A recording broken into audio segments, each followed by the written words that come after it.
अगर इस तरह की घटना कोई करता है, वो किसी भी समाज का हो, सभी समाज को जोड़ने की कोशिश करेंगे। जब मैं इस पार्टी का हिस्सा बना हूँ, उस पार्टी का नाम आजाद समाज पार्टी। चाहे कहीं भी मॉब लिंचिंग का मामला हो, लोग जुड़ते चले गए, काफिला बनता चला गया। 2027 के विधानसभा चुनाव में अभी काफ़ी लंबा टाइम है, लेकिन उसकी तैयारियां और चर्चाएं शुरू हो चुकी हैं। फिलहाल हम मुजफ्फरनगर की बुढ़ाना विधानसभा सीट पर मौजूद हैं। हमारे साथ में बातचीत करने के लिए मौजूद हैं पूर्व विधायक नवाजिश आलम।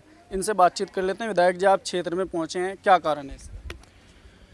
मैं आज जोले आया था। जोले में अभी 3 दिन पहले 2 बच्चों के साथ हादसा हुआ, जो चचा भतीजे थे। एक्सीडेंट हुआ, एक्सीडेंट में दोनों बच्चे गुजर गए। मैं गांव में गया।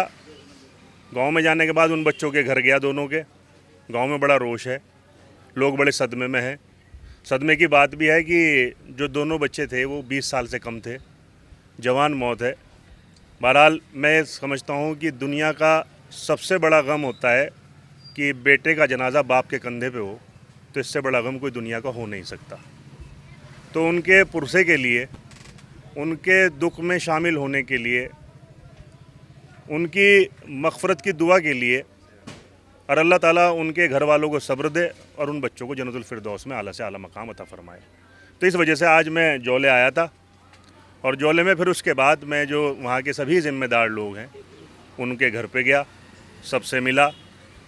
और मिलने के बाद मैंने वहाँ एक बात रखी।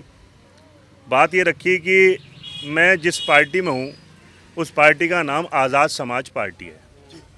आज़ाद समाज पार्टी के राष्ट्रीय अध्यक्ष चंद्रशेखर आज़ाद जी हैं, जो आज की तारीख में जो बिजनौर की एक लोकसभा सीट, जो बिजनौर में नगीना लगती है, वहाँ से वो मेंबर पार्लियामेंट हैं, सांसद हैं। और वहाँ से उन्हें के जनता ने, नगीना के इलाके के लोगों ने उन्हें पार्लियामेंट में भेजा, जो हमारे देश की सबसे बड़ी पंचायत है। तो अपनी बात वो बखूबी रखते हैं।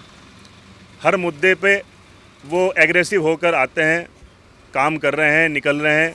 चाहे कहीं भी मॉब लिंचिंग का मामला हो और कहीं कोई दिक्कत हो, चाहे वो अलीगढ़ की घटना हुई हो, चाहे वो संभल की घटना हुई हो, तो उसमें वो एकदम पहुंचते हैं। और इस चीज़ का गवाह सोशल मीडिया है, इलेक्ट्रॉनिक मीडिया है और प्रिंट मीडिया है, जो उस चीज़ को दिखाता है। दूसरी चीज़, जब मैं इस पार्टी का हिस्सा बना हूँ, क्योंकि मैंने इसी साल आज़ाद समाज पार्टी ज्वाइन की, तो मेरा फ़र्ज़ ये बनता है कि जब हमारा नेता सड़कों पे काम कर रहा तो मैं अपनी पार्टी को मजबूत करूं। उस मजबूती के मद्देनज़र रखते हुए मैंने शाहपुर जो कस्बा है, जो बुढ़ाना विधानसभा क्षेत्र का हिस्सा है, उसमें एक दरबार गार्डन है। मैंने 27 अगस्त को पूरी विधानसभा बुढ़ाना के क्षेत्र से एक कार्यकर्ता सम्मेलन रखा है। उसको कामयाब करने के लिए मैं आज जोले गया। और आज में जो आप मेरा इंटरव्यू ले रहे हैं, मैं जोगिया खेड़े में बैठा हूँ, वही निवेदन करने लोगों के बीच में आया था, जिससे कि अच्छी तादाद में लोग वहाँ पहुँचे और हमारे हाथों को और हमारे पार्टी के हाथों को मजबूत करें। बात की जाए बुढ़ाना विधानसभा की, पहले आप समाजवादी पार्टी से यहाँ पे विधायक थे, अब आज़ाद समाज पार्टी में आप जा चुके हैं, तो जो लोग समाजवादी पार्टी के वोटर थे, क्या वो अब भी आपके साथ में लगेंगे? देखिए, यहाँ मैं क्षेत्र में विधायक रहा हूँ और 2012 से 17 तक मैंने इस इलाके की नुमाइंदगी की है। मेरा पहला चुनाव था।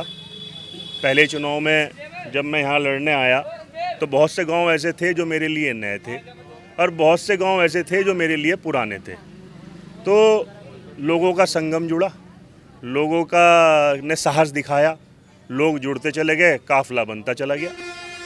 और उस काफ़िले का नतीजा ये हुआ कि मैं जब रिज़ल्ट आया तो इस इलाके की नुमाइंदगी करने का मुझे मौका मिला। मेरा अपना कस्बा है गढ़ी पुख्ता।